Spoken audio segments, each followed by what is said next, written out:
Now we will discuss how we can store a network, right? Now so far we have discussed about different types of networks, but computer doesn't know, right? All these things. So how do we let the computer know that look, this is the structure of a network? And the easiest way to represent a network or a graph, we all know, is basically through adjacency matrix. Okay. Now what is adjacency matrix? Adjacency matrix is a matrix where rows correspond to different nodes, also columns correspond to the same set of nodes, right? And if an entry in the matrix, if the entry is 1, meaning that these two nodes are connected, right? Let's see an example here. So this is a graph G1 or a network G1, and let's say this is right. This row corresponds to node 1. This is 2, 3, 4, 5. Similarly, 1, 2, 3, 4, 5. So you have a 5 cross 5 matrix, and you see that this entry is 1. Okay, meaning node 1 and node 2, they are connected. Okay, node 1 and node 3 are also connected, therefore this is 1, right? Node 1, node 4 are not connected, therefore this is 0, right? So in this way we can create an adjacency matrix, but this is a small network, right? Only 5 nodes. So think of a node with billions of nodes. So you can have billion cross billion matrix, right? This is very, very difficult to store. It's extremely space consuming. More importantly, if you store such a large network using adjacency matrix, the matrix will be sparse, extremely sparse, because most of the nodes are not connected, right? Therefore, you will see a lot of 0 entries in the matrix, which is not at all useful, right? So how can we come up with even efficient way of representing a network? Definitely, another way is through something called adjacency list, right? In a data structure, there's a data structure called linked list, right? And it basically says that, right, that so for every node you have a linked list. Okay, so for example, node 1, right, you see 1 is connected to 2 and 3, therefore a linked list is formed with node 2 and 3. Therefore you see, right, so for say 4 and 5, you do not need to create any other cells, right? So these two spaces are basically can be useful. Similarly, for say node 5 is connected to 2, 3 and 4. You see here corresponding to node 5, you have 2, 3 and 4, right? In this way, you basically can ignore 0 entries and you can get a compact representation. Now this is for unweighted network. If you have a weighted network like this, edges are associated and weights are associated with edges. In that case, your entries in the adjacency matrix will be the weights, right? For example, you see here, this is also a 5 cross 5 matrix, and node 1 and node 2, they are connected through this edge whose weight is 8. You see that this is 8, right? Similarly, you can do the same thing in case of adjacency list, where with every associated neighbor, because 2 is a neighbor of 1, you can also create another cell, right, in the linked list, which indicates the weight, right? For example, say if 1 and 2 are connected through an edge of weight 8, you can write 8 here, right? So this is very well known, and therefore I hope you understand it, right? So let's see how you can categorize different types of networks. Well, there are different ways to categorize networks, right? This is one way to categorize it. So here we categorize a network based on the node and link structure, right? So only based on link-centric view, we will see 3 kinds of networks. One is called unipartite network, the second one is bipartite, and the signed network. Based on both nodes and links, you can think of 4 types of networks: homogeneous network, heterogeneous network, attributed network, and multidimensional network. Based on a local view of a network, you can think of something called ego-centric network, which is very locally focused, right? You can also think of a temporal network if the time dimension is available in the network, right? It can be, if the time dimension is not available, it can be static network. If the time dimension is available, it can be a dynamic network. And of course, you can generalize the network structure in a more generic way. It's basically called hypergraph. We will discuss each and every category separately, right? So let's look at link-centric view, okay? So, and the first category is unipartite network. In a unipartite network, there is only one partition. Now, what do you mean by partition? It will be clear in the next slide, right? So, in this particular example, you see that there is no partition as such, meaning that nodes are not separated, right? Nodes are connected, right? And there is no particular constraint. For example, there is no constraint that okay, these two nodes should not be connected, or these two nodes should be placed in different partitions, right? This is a unipartite network, which is a general kind of network that we generally talk about. The next one is called bipartite network, okay? As the name suggests, it has two partitions, right? You see here, this is one partition, this is another partition, okay? The partition with color green, right? You see that within a partition, nodes are not connected, right? So, green nodes are not connected, red nodes are also not connected, but across two partitions, nodes are connected, right? Now, this is a typical nature of bipartite network. You can think of, right? You can think of, say, a e-commerce network, for example, where you have users in one partition, you have items in another partition, right? If one user has bought a particular item, you can connect that user to that item, right? But users are not connected because users can't buy each other, at least in our country, right? Users can't buy each other. Similarly, in the other partition, item partition, items can also can't buy each other, so items are not connected, okay? So, this is called bipartite network. You can think of tripartite network, for example, multipartite network, for example. The only constraint is that within a partition, nodes should not be connected. Nodes can only be connected across partitions, okay?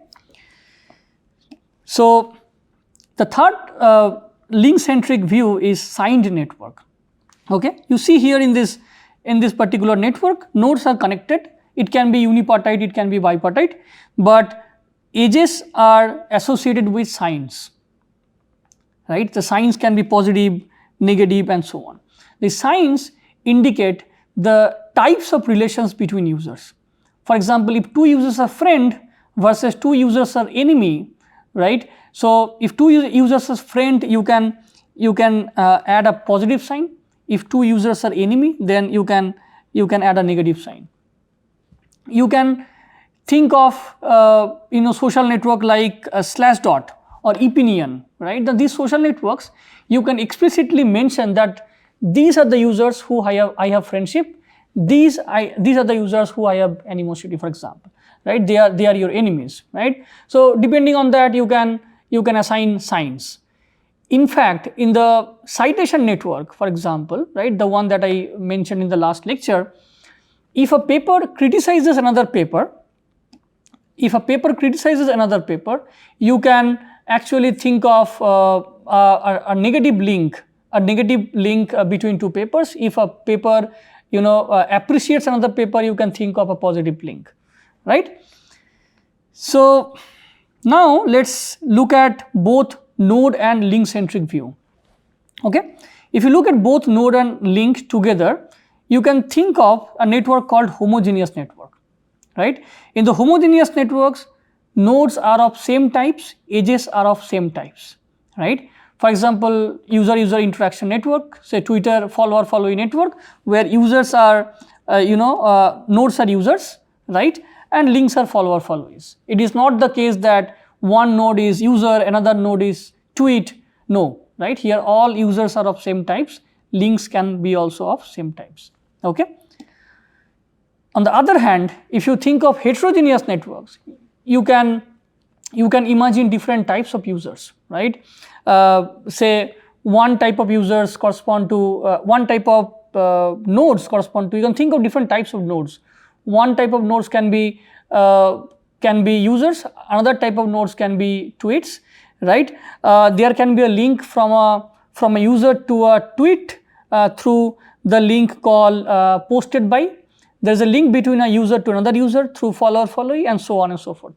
So depending upon the heterogeneity with respect to the nodes or with respect to the edges, you can think of node heterogeneous graph, edge heterogeneous graph, or both node and edge heterogeneous graph, right? And the third type is called attributed network, where you can see here in this particular example where nodes can be associated with attributes, edges can also be associated with attributes. For example, you see now this is the interaction networks of students, right, where this student belongs to CSE, right, some IIT, this student belongs to EC department, some NIT, and so on and so forth, right. These are different features, meta information about users, these are attributes, right. And these attributes are very important because in one of the chapters later we will discuss something called link prediction, right, where we will see how this, based on these attributes, we can actually predict that which edge is going to form in the near future, right. This is called link prediction, or this is also called link recommendation. So there is another type of node edge-centric view which is called multidimensional network. This is again a little bit generic kind of structure where you can think of different layers in a network. For example, say again let's take Twitter, right. You can have nodes indicating different users. In one layer, nodes are connected through follower-followee links. In another layer, nodes are connected through, say, retweet link. In another layer, nodes are connected through reshare link, and so on and so forth. So you may argue that why we need a multidimensional network. You can also capture such heterogeneity based on heterogeneous network. Yes, you can do that. But sometimes what happens is that we desperately need that a network becomes homogeneous, right? Because when a network becomes homogeneous, a whole bunch of tasks become so easier, right? So the idea is that at every layer you can think of it as a homogeneous network. So you have homogeneous network of users are connected to follower-followee, only one type of link. The second layer you have users, links are retweets, right? And the third is another homogeneous network where nodes are users and links can be sharing or quoting and so on and so forth, right. So every layer is homogeneous, but if you look at the compact network, the entire network, this is basically heterogeneous. So now let's look at local view, okay. So now we basically try to look at a particular portion of a network, put a lens and magnify it and try to understand what's there. So in a local view of a network, you can think of something called ego-centric network. What is ego-centric network? So in an ego-centric network is a node-centric view. For every node, you can create an ego-centric network. Okay, how? So let's say this is a network, okay, and say this is A, right? This is B, C, D, E, F, and G. These are nodes, right? And I want to create an ego network for node A, right? So ego network consists of two types of nodes. One is the node itself, for which we want to create the ego-centric network, and its one-hop neighbors. We only look at the one-hop neighbor. So for node A, the immediate one-hop neighbor is are basically B, C, D, and E, right? So you have A, B, C, D, and E. Okay, so these are the nodes which basically form the ego-centric network. Now the edges are basically those edges which are connecting these nodes in the original graph. For example, this edge exists, this edge also exists, this one, this one, this one, this one, and this one. Now, if you see this, this structure, right? I have also connected those nodes which are neighbors of A, right? Say for example, I have connected B and C because B and C are connected in the original graph. I have connected C and D because they are connected in the original graph, and so on. So this is called induced subgraph. Remember this term, induced subgraph. Okay. So induced subgraph basically consists of nodes. I mean, in the context of egocentric network, if we define what is egocentric network, you basically say that egocentric network consists of egocentric network of a node U, right, consists of U, its one of neighbors, and the induced subgraph of those nodes, right, meaning that we will essentially pick those edges which connect these nodes, right, the first of neighbors and the node U itself from the original network, and create another new small network. Now this is called egocentric network. Now this node for which we create the network is called ego. Now this is ego. You see here this node V. So V is ego, and its one of neighbors are called alters. Okay, these terms are very important, ego and alters, induced subgraph. Okay. Now let's move to the temporal view of a network. So what I mentioned is that sometimes when we scrape data, we also scrape the time information when a particular age was created, for example. Okay. So if the time information is not available, or you want to ignore the time information, then it becomes a static network. Okay. But if you want to incorporate the time information, then it becomes a temporal network. Okay. So at every time you have a snapshot of the network. For example, in this case, in this figure, you see a timestamp t equals to 0. There are 4 nodes, and these are the connections, right, between nodes. At timestamp t equals to 1, you see that the network is almost same except the addition of this new edge, right. Timestamp t equals to 2, right, you see that this edge has been added, this edge has been removed, and this edge has also been removed, right. Now you can actually think of all social network as a temporal network, because say in case of Facebook, nodes are getting added every minutes, every seconds. Nodes are basically users, so new users are getting added every minute, new edges are getting added in the form of friendships, new friendships are getting created every second, right. Nodes are getting deleted, edges are getting deleted. So this is basically a temporal network. The problem in temporal network, not a problem, but essentially it is very difficult to keep track of the temporal dimension of every entity, right. You are basically saying that what a particular entity is doing over time, and you have billions of such entities, and it's very difficult to keep track of what that entity is doing, right. But if you are able to keep track of the temporal dimension, then actually you are done. You should be able to mimic each and every activity of a social network. Okay, we will discuss in one of the chapters that how you can use temporal network for different applications. Okay. Now this is the generic view of a network. Okay, this is called hypergraph.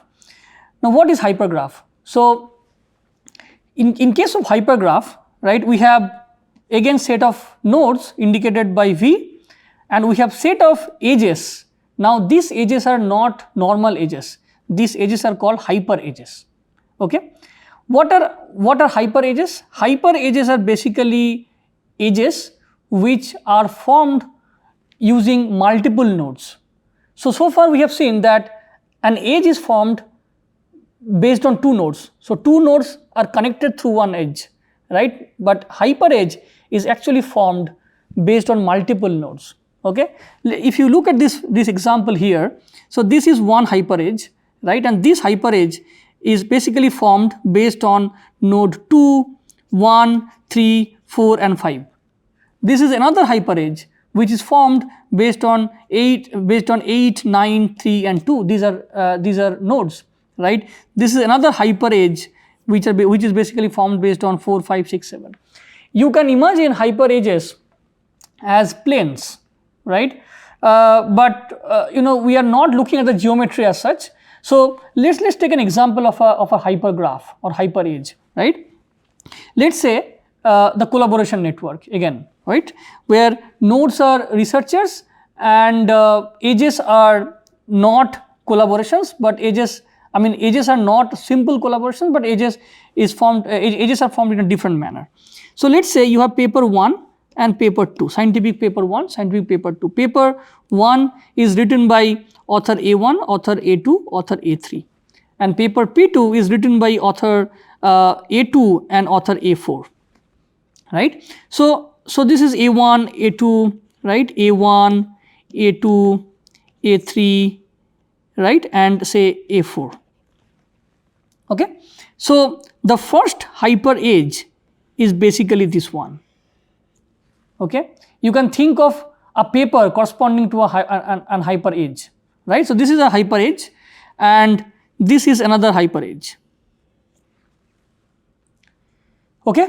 And you see that these two hyper edges are adjacent because of this common node A3. Okay. Now you are basically moving from a specialized representation of a graph to a generalized representation where you are not bounded, to make a simple network where edges can only be connected. One edge can only connect two nodes. You are basically making it generic where you are saying that no, edges can be formed, by multiple nodes, right, and so on and so forth. You are basically creating a different notion of a graph, right? Now this is called hypergraph. Okay. So this brings us to the end of the different types of networks, right? Later we will discuss the other types, other applications, and other examples of networks that can further motivate you to study social network analysis. Thank you.